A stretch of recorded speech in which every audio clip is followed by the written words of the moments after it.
Today I want to go over the Motorola Razr 24-volt quad. This is a four-wheel drive vehicle and it can hold up to 120 pounds, which makes it great for an older child, maybe 10 or 8 to about 12 or 13. My son was able to ride this for a while. However, he has had a growth spurt this last year, so I'm not sure if he's going to be able to ride it this year. If not, we're going to save it for my youngest one because it still does a great job. The good thing about this is you are looking at 12 to 13-inch knobby tires that are air-filled. So these are great and they're solid and it's really going to go through and perform well. You also have a nice little cage here that's solid. It's very easy to turn on. There's an on and off switch here, and you can go ahead and do that.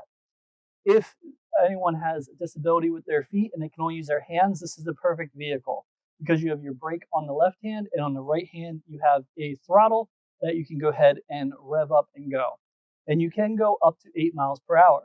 It's great for off-roads, and you also do have disc brakes, which are good to stop quickly.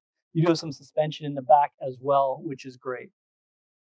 And you do have a nice covering. It looks awesome. It's fast, and it has a good turning ratio. I'm going to show you some footage of it driving in a moment. But first, I just want to go over a few other things. You are looking at a 24-volt battery, so you are looking at more power, which is great.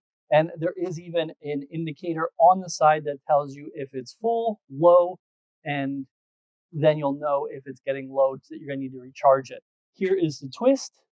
Mine's a little dirty. It's just coming out of storage for the year, so we're just getting it ready. I got the spider webs off, so now we just got to continue doing the rest.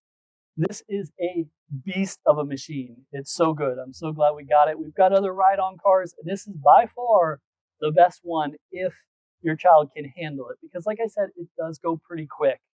Now, a few things to note. The only downside I could really say about this vehicle is if you're driving in a pattern in your yard, you may eventually start affecting the grass in certain areas, depending on how often they're driving it. We did a figure 8 in our yard, and you can tell like towards the end of summer where the figure 8 was, at least at the one portion where they're turning. Straightaways, not so much, but the turning, if you're constantly doing it, that is going to show. The battery is solid still to this day. We've owned this for years, and the battery still works the same, which, again, if you've had ride-ons, that does not happen often. So cherish it when it does, because then you know it's a good brand. They don't have a lot of different types of models in the ride-on area, but the ones they do are amazing, like this one.